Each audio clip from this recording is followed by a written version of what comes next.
જન્મ જન્માંતરના પુણ્યનો ઉદય થાય ત્યારે શ્રીમદ ભાગવતની પ્રાપ્તિ થાય. ये अमृत है. આપ સૌ જાણો છો કે અમૃત માટે ભગવાને ઉપાય બતાવ્યો, પણ દેવો અને દાનવો એ બધાએ ભેગા થઈ આપણે સ્વામિનારાયણ સંપ્રદાયનો મને બહુ ગમતો શબ્દ પ્રયોગ દાખલો કર્યો. દેવો અને દાનવોએ ભેગા થઈને કેટલી વસ્તુ ભેગી કરી, સમુદ્ર મંથન કર્યું. એ પછી પણ પરસેવે રેબ જેબ અને અમૃત એમ તુરંત પ્રાપ્ત નથી થયું. પ્રથમ ગ્રાસે મક્ષિકા એવું કહેવાય છે સંસ્કૃતમાં. એમ અમૃતની આશા રાખી અને કરવામાં આવેલું સમુદ્ર મંથન પણ નીકળ્યું વિષ. પ્રારંભે વિષ પ્રગટ થયું અને પછી જેમ આપણા કવિઓ કહે છે, મંથનની ગોળીને તળિયે જો ઝેર હશે તો નીકળશે. મંથનની ગોળીને તળિયે જો ઝેર હશે તો નીકળશે, અને જો ઝેર નીકળશે તો બે વસ્તુ થશે. કાં જગ સળગી ભસ્મ થશે, કાં તો જગ સળગી ભસ્મ થશે. મંથનની ગોળીને તળિયે જો ઝેર હશે તો નીકળશે, અને નીકળશે તો આ બે વસ્તુ બને કે કાં જગ સળગી ભસ્મ થશે અને કાં કોઈ જટાધર જાગી જશે. કાં જગ સળગી ભસ્મ થશે, કાં કોઈ જટાધર જાગી જશે. ભગવાન શિવે એ વિષને કંઠમાં ધારણ કર્યું, નીલકંઠ થયા. ચાલો, એક સમસ્યાનો અંત આવ્યો. ઘણીવાર સમસ્યાનું સમાધાન શોધવા જતા જે ઉપાય કરીએ એમાંથી નવી સમસ્યાનો જન્મ થતો હોય છે. વિષ નીકળ્યું. મહાદેવે એ વિષને કંઠે ધારણ કર્યું. આ ભાગવતજીના અષ્ટમ સ્કંદની કથા છે. અને એ પછી દેવો અને દાનવોએ ભેગા મળી સમુદ્ર મંથન કર્યું. કેટલા વિઘ્નો વાસુકીની પકડમાંથી છટકી ઢીલો પડી ગયો નેત્રા, અને પેલો પર્વત તળિયે. પાછી ક્રેન મગાવો, આ પર્વતને હાંકળે બાંધો, એ ક્રેનથી એને ઊંચો કરો, પછી નીચે કંઈક પાછો ટેકો આપો. એવું થાય ને અત્યારે.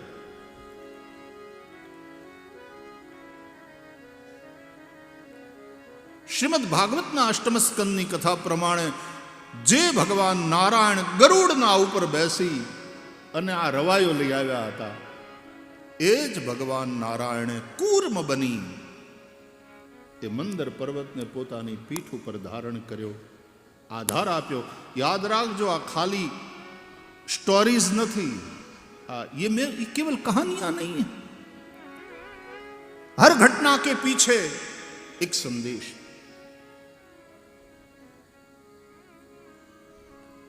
કૂર્મ અવતાર, અને એ અવતારથી સંબંધિત આપણે ત્યાં પછી પુરાણ રચાયું, કૂર્મ પુરાણ. 24 અવતારોમાં ઘણા બધા અવતાર એવા છે જે અવતારોથી સંબંધિત પુરાણો રચાયા. કૂર્મ અવતારના સંબંધિત કૂર્મ પુરાણ, મત્સ્ય પુરાણ, વરાહ પુરાણ, નરસિંહ પુરાણ, નારદ પુરાણ, આ બધા પુરાણો આ અવતારોથી સંબંધિત. કૂર્મ અવતાર, અને ભગવાને એક કમઠ બની મંદર પર્વતને ધારણ કર્યો. વળી પાછું સમુદ્ર મંથન શરૂ થયું.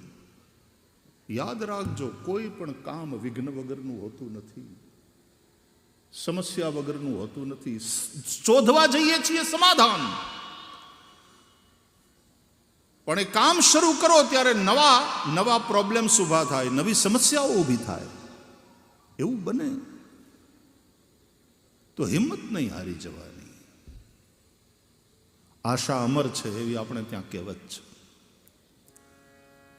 અને ભગવાનમાં ભરોસો, અને ભગવાન મારી સાથે છે, આ શ્રદ્ધા. ભાગવતની કથા અનુસાર ભગવાન અજિત દેવો અને દાનવોની સાથે હતા આ સમુદ્ર મંથનમાં. અજિત.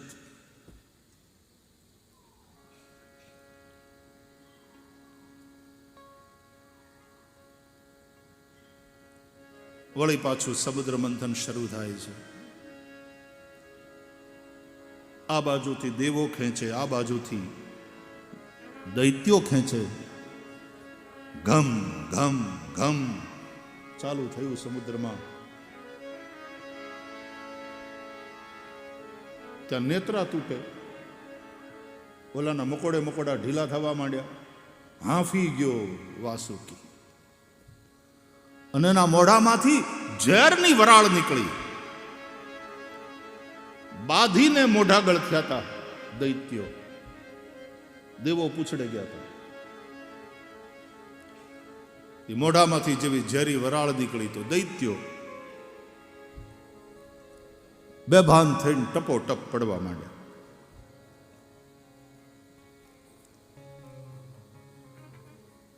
દેવતાઓને માટે રાજી થવાની ઘડી નહોતી કે ગયા આપણા દુશ્મનો સામેવાળા. ના, ઉલટાનું ભગવાનને કહ્યું મુખ્ય વાત અમૃતની પ્રાપ્તિ છે. અને કાર્યની સિદ્ધિ માટે, અમૃતની પ્રાપ્તિ માટે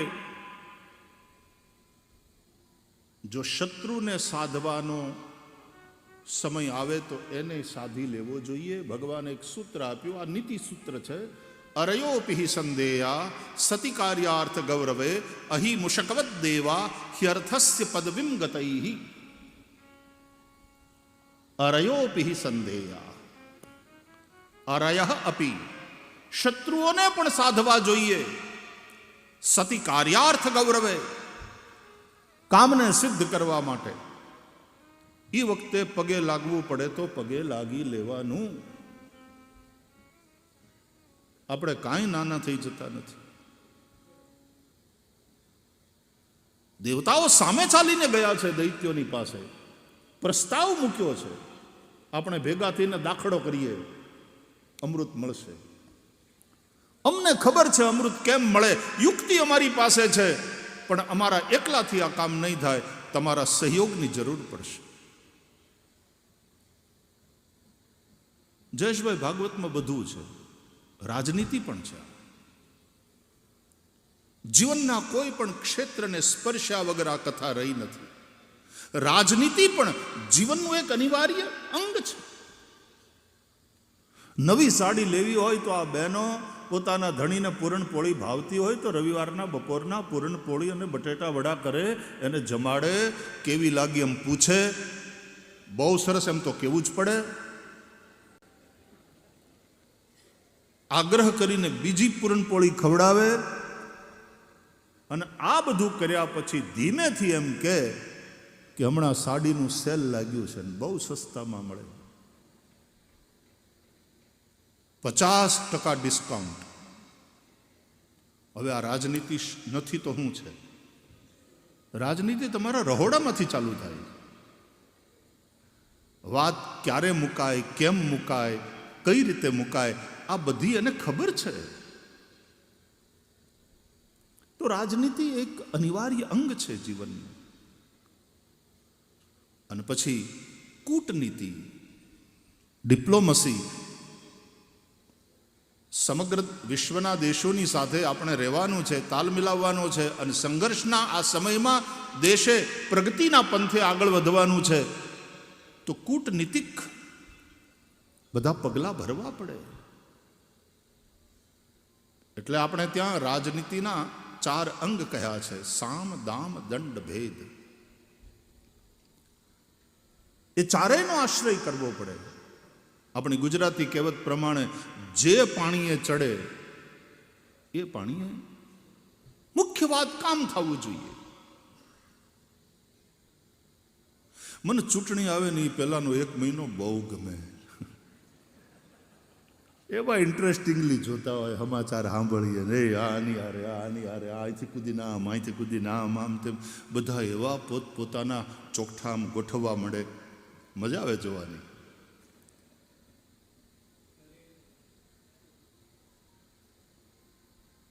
હવે એ વખતે શું તો રે કોઈ પોલિટિશિયન તો આગળ વધે, એને તો ખૂબ સક્રિય થઈ જવું પડે.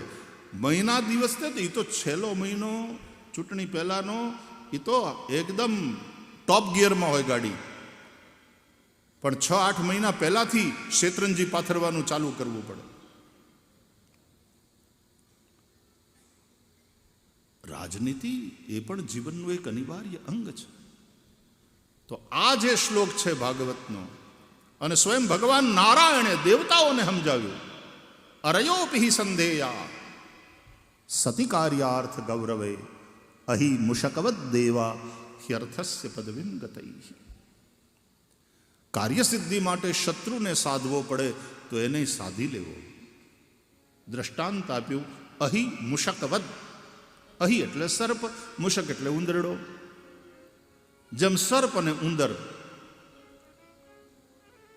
સર્પ ઉંદરનો સ્વાભાવિક વૈરી છે, એ વેરી છે. ઉંદર એ જ સર્પનો ખોરાક છે. પણ ક્યારેક કોક કરંડિયામાં સર્પ પુરાણો હોય, એ કરંડિયો મદારીએ રાતના એમને મૂક્યો હોય પોતાના ઝૂંપડામાં, અને ત્યાં ક્યાંકથી ઉંદરડો આવે. એ ઉંદરડો નજીક આવે અને કરંડિયામાં કંઈક મીઠાઈ હશે એમ સમજી અને કાણું પાડે. એમાં ઉસકા કુતરના તો ઉસકે દાંત બડે મજબૂત હોતે. રાતના તમે હુઈ જાઓ, ગામડામાં આવું બને, માણસ હુતા હોય ને ઉંદરડા કાપી જાય, બોલો, પગના તળિયાને, અને ફૂંક મારતા મારતા પાછા કાપે, તમને ખબર ન પડે. સવારે ઉઠો ત્યારે ખબર પડે કે ઓહો, એડીમાંથી ઘણું ઓછું થઈ ગયું. પછી સ્વામી આવું થતું ને ગામડામાં, ઉંદરડા કાપી જાય. લુગડા કાપે એમ નહીં, માણાના પગની એડીયું કાપી જાય, ફૂંક મારતો જાય ને ખાતો જાય, એટલે એમ કે ખબર ન પડે. એ ઉંદરડો જ્યારે કાપતો હોય એને એમ થાય કે આમાં મીઠાઈ છે, એને ખબર નથી આમાં મોત છે, મીઠાઈ નહીં. અને સર્પને ખબર છે કે ઉંદરડો કાણું પાડે છે, પણ એ કાંઈ બોલે નહીં. એને ખબર છે, એને પાડવા દો. वो जिस गलत फहमी में जी रहा है और काम कर रहा है, करने दो. ये राजनीति.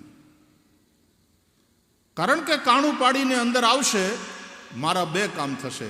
એક તો ઉંદરડાને ખાઈ જાય, પેટ ભરાશે, અને બીજું ઉંદરડાએ પાડેલા કાણામાંથી બહાર નીકળી જશે, મુક્તિ મળશે. ભૂખ ભાંગશે અને મુક્તિ મળશે. પણ એ વખતે જો સર્પ કરંડિયામાં પડ્યો ફૂંફાડો મારે, તારી આ હિંમત, મુશક,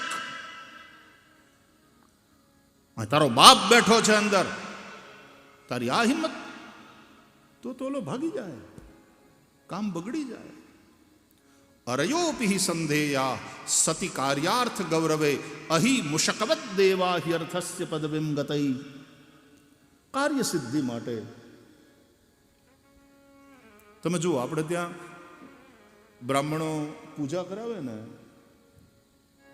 તો સંકલ્પ તમે કરો એ પહેલા સ્વસ્તિ પુણ્ય વાચન, એ ભદ્રાષ્ટક, શાંતિ પાઠ બધું કરી અને પછી પહેલું કામ યજમાનને એમ કે દેવતા નમસ્કાર, ચાલો દેવતાઓને નમસ્કાર કરો. શરૂઆત જ વંદનથી થાય. શ્રીમન મહાગણાધિપતયે નમઃ, ઇષ્ટ દેવતાભ્યો નમઃ, ગ્રામ દેવતાભ્યો નમઃ, સ્થાન દેવતાભ્યો નમઃ, વાણી હિરણ્યગર્ભાભ્યામ નમઃ, ઉમા મહેશ્વરાભ્યામ નમઃ, શચી પુરંદરાભ્યામ નમઃ, લક્ષ્મી નારાયણાભ્યામ નમઃ, સર્વેભ્યો દેવેભ્યો નમઃ, સર્વેભ્યો બ્રાહ્મણેભ્યો નમો નમઃ. આદિ આદિ આદિ આદિ વંદનાથી શરૂ થાય. કંઈક સારું કામ કરવું, બધાને પગે લાગવું, હવને હાથ જોડવાના, બધાઈને એટલે બધાઈને. રામચરિત માનસના વંદના પ્રકરણમાં ગોસ્વામી તુલસીદાસજીએ સંતોને તો વંદન કર્યા, દુર્જનોને વંદન કર્યા. અને દુર્જનોને વંદન કરતી વખતે તો એને એટલી એટલી ઉપમા આપીને નવાજ્યા.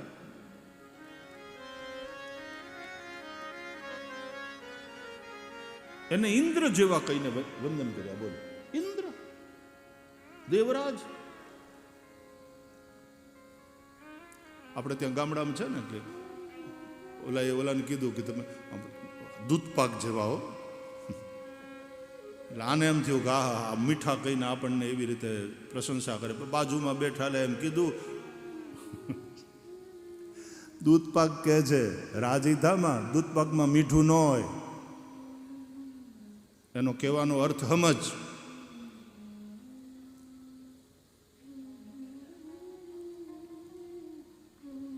ઇન્દ્ર જેવા કહી અને દુર્જનોને વંદન કર્યા. કેમ? તો કે બચન વજ્ર જેહી સદા પિયારા. જેને વચનરૂપી વજ્ર સદા વાલું, જેમ ઇન્દ્રને પોતાનું વજ્ર વાલું હતું, એમ આ દુર્જનોને પોતાના વેણ ઈ વજ્ર જેવા હોય છે, એ વાલા. પૃથુરાજા જેવા. પૃથુરાજાને 1000 કાન હતા, ભગવાનની કથા સાંભળવા માટે માગ્યા હતા. આની પાસે 1000 કાન ખરા, પણ બધાના દોષ. કુથલી સાંભળવા માટે 2 કાને કુથલી સાંભળતા એ ધરાય નહીં. દલપતરામે લખ્યું, કુથલી નકામનીમાં તૃષ્ણાદામ ચામનીમાં જારી કરી, જામનીમાં ખૂબ બેઠો કોઈને, જમવા જમાડવામાં બીજાનું બગાડવામાં એકે પૈસો આપવામાં આવ્યો નહીં કોઈને. જાય જાય જીવતર જોને તારું જેવી રીતે જળવાયું જાય, સાથે જંતુઓ બી જાય જાય. ખાય ખાય ખલકને ખોતરી ખચિત કાળ, નખ ખાય નેણ ખાય શિરની શિખાય ખાય. આમ કુથલી નકામનીમાં તૃષ્ણાદામ ચામનીમાં જારી કરી, જામનીમાં ખૂબ બેઠો કોઈને. કુથલી સાંભળતા 2 કાને એને ધરવ થાય નહીં તો 1000 કાન. ઇન્દ્રની જેમ સહસ્ત્ર ભગ, 1000 આંખ્યું એને, પણ બીજાના દોષ જોવા માટે. તો ગોસ્વામી તુલસીદાસજીએ સજ્જનોની વંદના કરી, એમ દુર્જનોની પણ વંદના કરી. અને એનું કારણ છે, સાધુની દ્રષ્ટિમાં સજ્જન હોય કે દુર્જન, જડ હોય કે ચેતન, બધું જ ભગવન્મય છે. સમ પ્રકાશ તમ પાંખ દુહુ, નામ ભેદ બિદકી. ગોસ્વામી તુલસીદાસજીના દ્રષ્ટાંતો સ્વામી એટલા બધા અદ્ભુત. સમ પ્રકાશ તમ પાંખ દુહુ. જેમ મહિનાના 2 પખવાડિયા સુદ અને વદ, એમાં સુદમાં એકમના દાડે ચંદ્રમાં હોય નહીં, હોય દેખાય નહીં. પછી બીજને દાડે આમ લકીર હલકી, અને બીજના ચંદ્રમાના દર્શન કરવા બહુ સારું કહેવાય. બીજના ચંદ્રને પ્રણામ કરવા જોઈએ, કારણ કે બીજનો ચંદ્ર ઉત્તરોત્તર વૃદ્ધિને પ્રાપ્ત કરે, એની કલાઓમાં વૃદ્ધિ થતી જાય, અને પૂર્ણિમા આવે ત્યાં તો એ ચંદ્ર 16 કળાએ ખીલ્યો હોય. પણ પછી વદ આવે એટલે વદ એકમના ઓલમોસ્ટ પૂરો દેખાત ખીલેલો એવો હોય ચંદ્રમાં. ઉગવાનું મોડું થતું જાય, કલામાં ઘટાડો થતો જાય, અને અમાવસ્યા આવે ત્યાં હાવ દેખાય નહીં. પણ તમે ચંદ્રમાની કલાઓનો શુક્લ પક્ષ અને કૃષ્ણ પક્ષ બંને પક્ષનો સરવાળો કરો તો એક જ આવશે. શુક્લ પક્ષનો સરવાળો પણ એ જ, કૃષ્ણ પક્ષનો સરવાળો પણ એ જ. વાત ખાલી એટલી છે કે શુક્લ પક્ષમાં સુદમાં એ કલાઓમાં ધીમે વધારો થતો ગયો, અને કૃષ્ણ પક્ષમાં વદમાં ચંદ્રમાની કલામાં ધીમે ઘટાડો થતો ગયો. એટલા માટે સુદને હારી અને ઓલામાં ઘટતું જાય, ને પછી છેવટે પૂરું થાય એટલે એને ખરાબ. એટલે વધને આપણે બહુ કાંઈ, પણ આમ નહીં તો સુદ 11થી લઈ અને વધ 5 સુધી બહુ સારું. ચંદ્રમાનું બળ મજબૂત હોય. તારા બલમ ચંદ્ર બલમ તદેવ.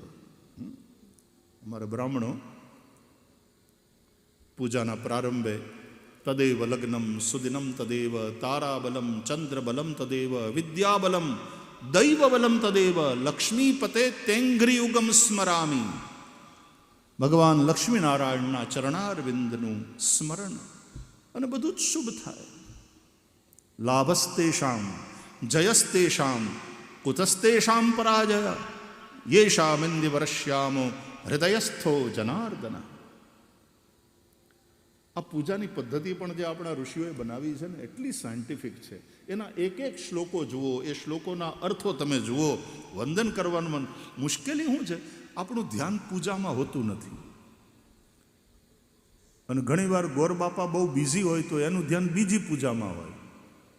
એ એટલા બધા બિઝી હોય, ન યજમાનનું ધ્યાન ઘણીવાર, ન ગોર બાપાનું ધ્યાન. અને ઘણીવાર ગોર બાપાનું ધ્યાન હોય અને એમ કે આમાં ધ્યાન તો યજમાનને પાણી પીવાનું કે છોડી દે, મૂકવાનું કે પી જાય. ધ્યાન પૂજામાં નહીં.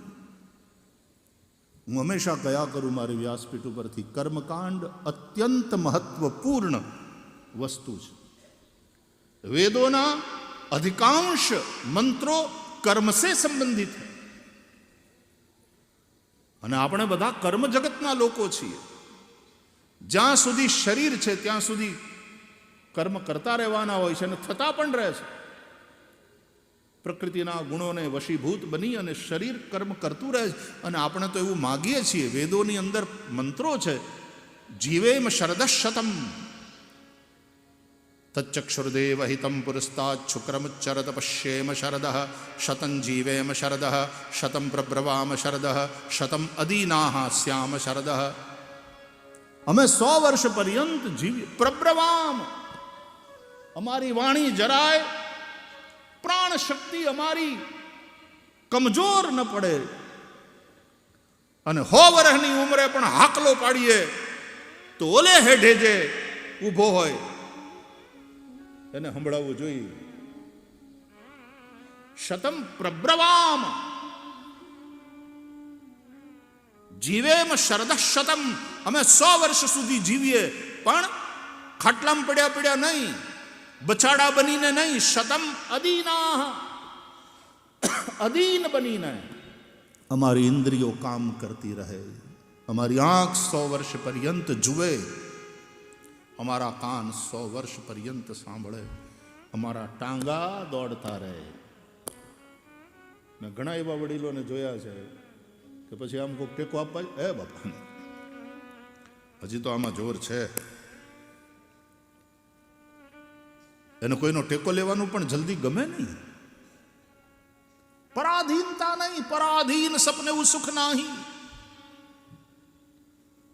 શતમ અદીના.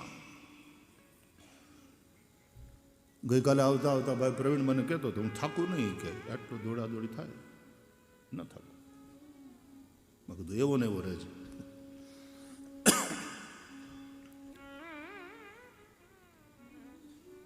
હવે નનકુડા છોકરા રમતા રમતા થાકી જાય, માવું પગ દબાવતી હોય, બોલો રાતના.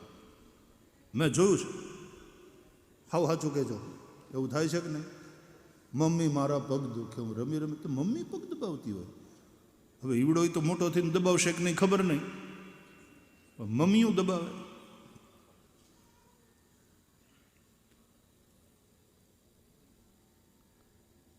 નહીં તો આપણે નાના હતા દોડતા દોડતા પડી જઈએ, આમ છોલાણું હોય અને રડતા હોઈએ તોય એ મમ્મી કે એ દાદીમાં કે મોટીમાં ભાભુ જે કોઈ હોય, અરે મારો દીકરો કાંઈ નહીં, જો કીડીની માં મરી ગઈ.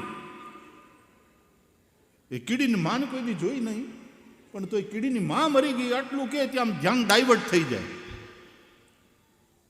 રડવાનું બંધ થાય. નાનકુડા છોકરાને ખબર ન હોય તો એમ થાય કે અરર બાપા કોઈક મરી ગયું, મને ખાલી વાઈ ગયું છે. અને હમણાં કોઈ મરી ગયું, કીડીની માં મરી ગઈ, ધ્યાન ડાયવર્ટ થઈ જાય. આ મમ્મીઓ, આ આપણી માવડીઓ કઈ જગ્યાએ સાયકોલોજીમાં એણે ગ્રેજ્યુએશન કરેલું, પણ આવું કહી અને બાળકનું ધ્યાન કેવી રીતે ડાયવર્ટ કરવું, એને રડતું કેમ બંધ કરી દેવું, એ બધું એને આવડે. શતમ અદીના શ્યામ. અમે 100 વર્ષ પર્યંત જીવીએ, પહેલા તો હે ભગવાન હવે દોરી ખેંચી લે ને હવે દોરી એવું કોઈ દી નહીં બોલો, કોઈ દી નહીં. પ્રતિજ્ઞા કરો, આવું કોઈ દી નહીં બોલીએ. ટાણું થાય એટલે એ બોલાવી જ લેશે. ને આ બધું કમ્પ્યુટરાઇઝ છે. આપણે શું કામ એપ્લિકેશન કરવાની? પણ મરવા હાટું. જાતસ્ય હિ ધ્રુવો મૃત્યુ, જે જન્મે છે એનું મૃત્યુ નિશ્ચિત છે. અને સમય આવશે ત્યારે બધું થશે.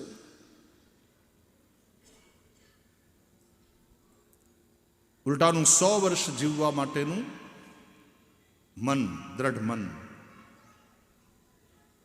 जीवन से प्यार करना. प्यारे वो परमात्मा से प्यार करना. परमात्मा ने हमें मनुष्य जीवन का अद्भुत उपहार दिया. मरवानी बात करवी એટલે ઉપહારને ફેંકી દેવો.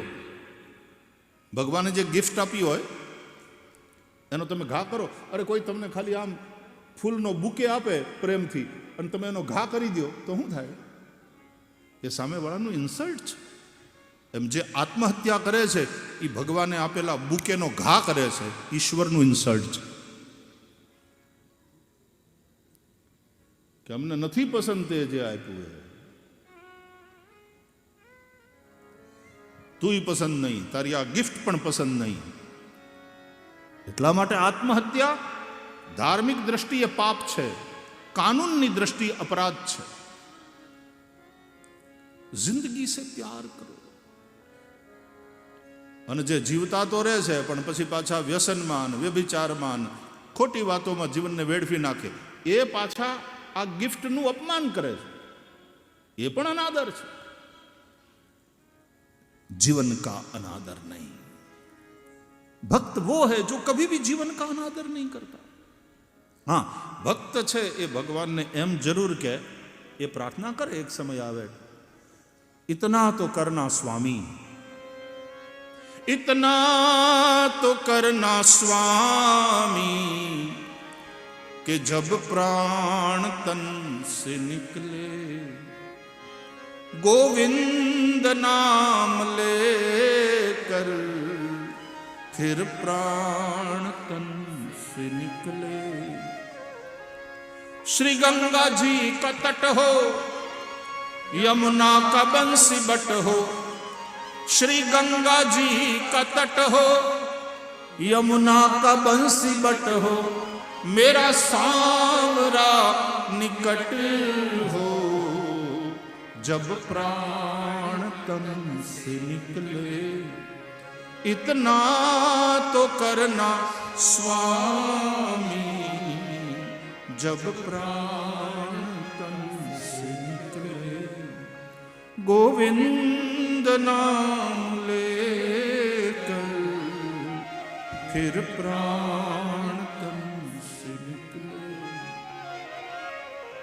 આપણે મંગલાચરણના પ્રારંભે 2 શ્લોક બોલીએ ને, એમાંના એક શ્લોકમાં કૃષ્ણ ત્વદીય પદ પંકજ પંજરાંતે અદ્યૈવ મે વિશતુ માનસ રાજહંસ. કારણ પ્રાણ પ્રયાણ સમયે કફવાત પિત્તૈઃ કંઠાવરોધન વિધૌ સ્મરણમ કુતસ્તે. હે શ્રી કૃષ્ણ, હે દ્વારકાધીશ, હે શ્રીનાથજી બાવા, આપના ચરણારવિંદ રૂપી આ પિંજરામાં આજે જ મારું મન પંખી પ્રવેશ કરી લે અને એવું કેદ થઈ જાય એમાં, ત્યાં જ રહે, એ છોડીને ક્યાંય જાય નહીં. કેમ? બોલે અંત સમયે વાત પિત્ત અને કફથી જ્યારે કંઠ અવરુદ્ધ થયો હશે ત્યારે તારું નામ લેવું હશે તોય નહીં નીકળે મારા બાપ. ઘણીવાર એવું થશે, દેહના દંડ ભોગવવા પડે. આજુબાજુ ટોળે વળેલા છોકરાઓ કહેતા હશે, બાપા ભગવાનનું નામ લ્યો, ભગવાનનું નામ લ્યો. નહીં નીકળે નામ. કંઠાવરોધન વિધૌ સ્મરણમ કુતસ્તે. એ સમયે તારું સ્મરણ થાય કે ન થાય? હે દ્વારકાધીશ, અદ્યૈવ મે વિશતુ માનસ રાજહંસા. मेरा मन रूपी राजहंस आज ही तुम्हारे चरण कमल में प्रवेश करे, वो मेरा निवास स्थान बन जाए.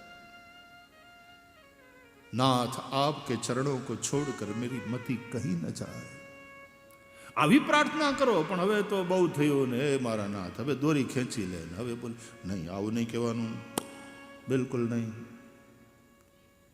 સમજ્યા પાર્વતીમાં? આપણે વાત થાય ફોનમાં ત્યારે હું હંમેશા કહું, ભગવાનને એમ કહેવાનું, અમારી મતિ તારા ચરણારવિંદમાં લાગે મારા ઠાકોર. તારા ચરણ એ જ અમારો આશ્રય.